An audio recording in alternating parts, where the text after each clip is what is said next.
সকাল এখন ৮টা। ঘুম থেকে উঠে পড়েছি। ঘুম থেকে উঠে বিছানাটাকে গুছিয়ে ঘরটাকে ঝাঁট দিয়ে ঘরটা কেমন দেখতে লাগছে একবার দেখিয়ে দিয়ে চলে গেলাম রান্নাঘরে। রান্নাঘরে গিয়ে দেখলাম হাসবেন্ড আজকে এনেছে বাজার থেকে খাসির মাংস। তো আজকে খাসির মাংস রান্না হবে বলে তাড়াতাড়ি করে আমি ডুমো ডুমো করে আলু কেটে আলুগুলো ভাজতে দিয়ে দিয়েছি আর একদিকে বসিয়ে দিয়েছি ভাত। তো যেহেতু প্রচুর পরিমাণে গরম পড়েছে তাই যত তাড়াতাড়ি সম্ভব রান্না করে নেওয়া যায় ততই ভালো।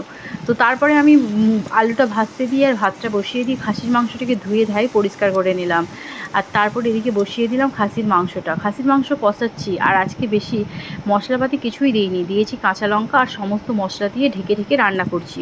তো তারপরে আমি রান্না করলাম হচ্ছে খাসির মাংসটা যেহেতু কষানো হচ্ছে, তারপরে আমি এদিকে ডাল, খাসির মাংসর সাথে আজকের মেনু হচ্ছে ডাল, তার সাথে আমের চাটনি আর খাসির মাংস। তো ডালটা আমার ওদিকে রেডি হয়ে গেছে আর এদিকে মাংসটা দেখলাম মোটামুটি সেদ্ধ হয়ে গেছে, তাই জন্য আমি জল দিয়ে দিলাম আর আলুগুলোও দিয়ে দিলাম। তো তারপরে আমি দেখিয়ে দিলাম আজকে কী রান্না হচ্ছে। আজকে হচ্ছে ভাত, ডাল আর খাসির মাংস। তো আজকে এইটুকুই, আবার আসবো একটি নতুন ব্লগ নিয়ে। ততক্ষণ ভালো থাকো, সুস্থ থাকো, নিজের শরীরের যত্ন নাও। টাটা।